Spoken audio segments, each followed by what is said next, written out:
Welcome to the Genuine Organizing Principles Party. Actually, it's not to begin with a political party, but rather a polite particle. Think of the Genuine Organizing Principles, or the GOP for short, as a polite particle. What is the purpose of the Genuine Organizing Principles particle? Well, it's to try to create a better government. You're probably aware of a need to create a better government. You're probably aware that the government that we have in the year 2012 is hardly worth maintaining. Certainly not worth maintaining in the style that it is now. There's too much garbage going on, too much bullshit. That's what it boils down to. To put it just bluntly and simply, the government is just too much bullshit. And we are drowning under this truckloads, tons and tons of bullshit from this political system that's based on greed, power, desire for power, lust for power. Most politicians have three motivations.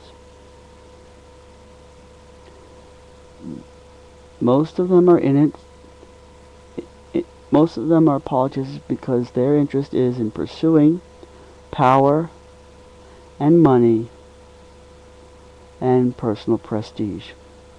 Look at me. I'm the governor of such and such. I'm the mayor of such and such.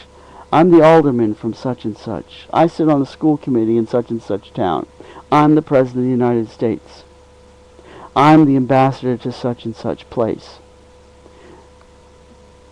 These people's egos, ambitions, and personal insecurities drive them to want to attain these titles of personal prestige.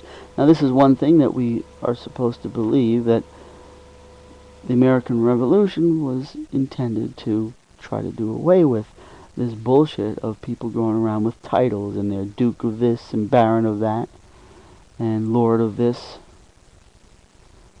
and Lords and Dukes and Barons and whatever the hell else people are. All this title bullshit. We don't need this. We need a society where people are free to be just real, down-to-earth, genuine people. My name is John Smith. I don't have to be Dr. John Smith or Baron John Smith or any of the rest of that. We can do away with all this titles bullshit, because that's all based on the shallow egos feeling insecure egos, feeling this need for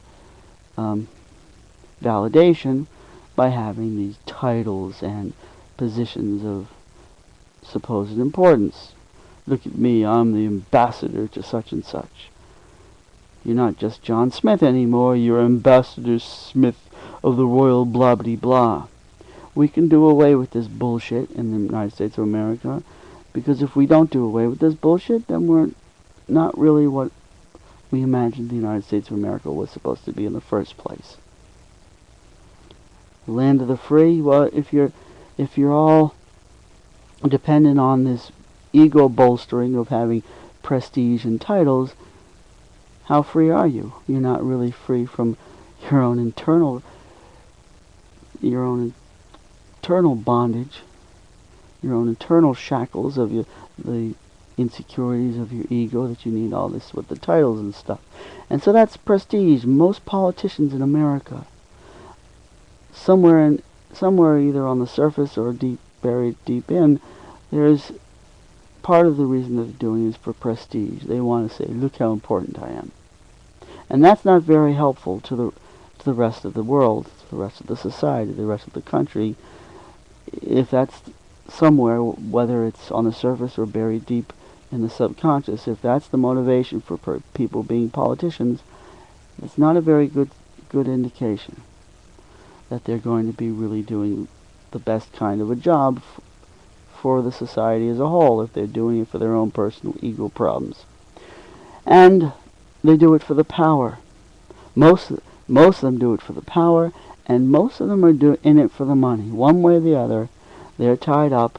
The money and the power are tied up with each other. First of all, you need money to be able to get elected.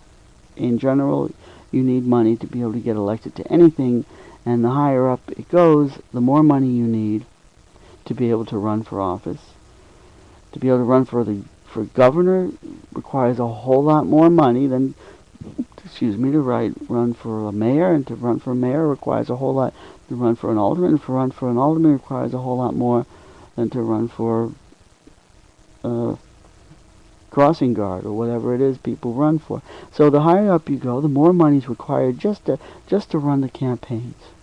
Not even to get elected, just to be able to be on the ballot and to be an officially recognized candidate costs a lot of money. To have that money, who has that kind of money? Well, people with power. People get that kind of money by having positions of power. How do people get the positions of power? Well, by having money. So these things reinforce each other. The money and the power and the prestige is like the third element of this little unholy trinity. It's an unholy trinity of money, power, and prestige.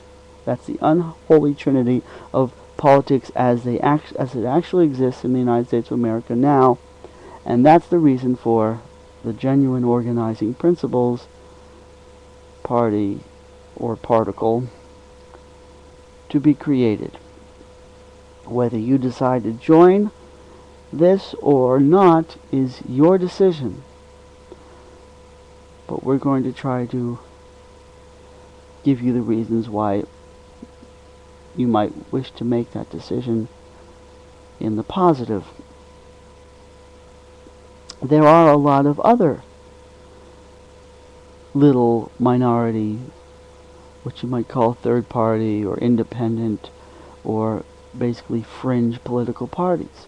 And there's no reason you shouldn't take at least 10 minutes, maybe an hour, maybe 2 hours, to go on to Google, do a little Googling, even if it's just to look on Wikipedia for their article about political parties, and look at their articles about minority political parties. You'll have some listings of the ones that at least have been official through history. You'll be able to find these listings of the various minority political parties. Even there are a lot of tiny little fringe political parties that you will come across that you won't necessarily find in the main Wikipedia article. You'll have to sort of dig around to find them, or digging on YouTube, you will find videos from these little parties. I found a couple of them. I'll mention. There was one I was looking up the Natural Law Party videos, because the Natural Law Party wasn't a huge party, but it was also nationally heard of. At least it was heard of, not greatly celebrated or greatly given much exposure, but it was heard of in most of the country, somewhere even just in the back pages. And it's sort of, the Natural Law Party pretty much ceased to function around year 2004. So it had about a 12-year activity period. And I was looking it up. I actually voted for the Natural Law Party in 1996 and 2000, so right in the center of their main active years. I actually voted for them, and I was looking up videos on YouTube about them. There wasn't many. There was maybe a couple dozen, which isn't much today compared to other things. And in some of those videos, I found references, or some of those videos were references to the Natural Law Party made by other third party, minority, fringe, little wannabe political parties. So let's see, one of them was called the 12 Visions Party. Yeah, that's just what it is, the 12 Visions Party. I looked it up, and, basically, it was a lot of bullshit. You start smelling bullshit right away. And all these little fringe parties, you start looking them up, looking up their little websites, and most of them, it doesn't take more than a few sentences before your bullshit alarms start beeping. And you say, wait, what the hell is this bullshit? If I'm going to look for a new political party, a new little tiny minority starting up party, I'm going to want it to at least be some kind of an improvement over the political parties that we have, that as the Republican Party, the Democratic Party, and maybe one or two others like Libertarian, which is essentially just a branch off of the Republican Party, really. And they've got a few of these others, maybe most a half dozen parties that anybody's hearing of in any election, and there's only the big two that really have any chance of anything, and our elections are dominated by these two slugging it out, Democrats and Republicans slugging it out, and everybody else is just sort of a bystander. So if you're going to try to make the desperate move of getting involved with a little tiny startup political party, you at least want it to have something that's superior over the Democrats and Republicans. Otherwise, why bother? Otherwise, why not just continue playing the game with everyone else by saying, oh, I'll choose one or the other. I'll choose Tweedledum or Tweedledee, Republicans or Democrats, that's my choice. Chocolate or vanilla, that's it. We got two flavors. We got Coke or we got Pepsi, that's your only choice. If the little startup fringe parties are no better, then why even bother with them? Seriously, why? But who starts these things? What is the mentality of people who start up these political parties? Very often there's some kind of a fringe type of peculiar mentality that they have that pushes them to want to behave in this way and to start their own little political parties for whatever personal, intellectual, and more likely emotional needs that they have. They feel the need to start these little parties even though they haven't a snowball's chance in hell of ever accomplishing anything. But they go on with their delusional beliefs that, oh, we're going to become viral. We're going to go viral and everybody's going to join our wonderful movement. But the thing that I object to is not their independence of wanting to start their own thing, because that I support that sort of a notion. What I object to is that there's something peculiar about most of them that makes them actually have a fringe mentality, and they've got peculiar notions of one sort or another that guide the construction of their little political party thing. So it's very frustrating. It's like you're looking through and you think, well, I would really love it if I could find one of these groups that I feel really an affinity with, that I read their things and I think, oh wow, they said exactly what I've been thinking, and I really want to join up with these people and we can get organized and maybe accomplish something. And yet it's very frustrating when you look at them and each and every one after the other. They seem to have this heavy dose of bullshit heavy vein of bullshit running through them. So that again is the motivation that I have to say, well, I really don't see any of these that I can join up with. And if you want a job done right, the general solution is to do it yourself. So if I want to have a political party that I can feel enthusiastic about or even just comfortable with, chances are I've got to do it myself. So there's one of your basic principles. One of the basic principles, if you want something done right, do it yourself.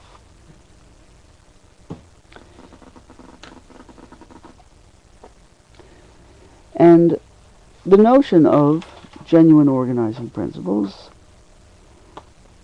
I think I'll make another video because this has been 15 minutes and that's plenty long enough. Thanks for listening to the very first video of the Genuine Organizing Principles particle.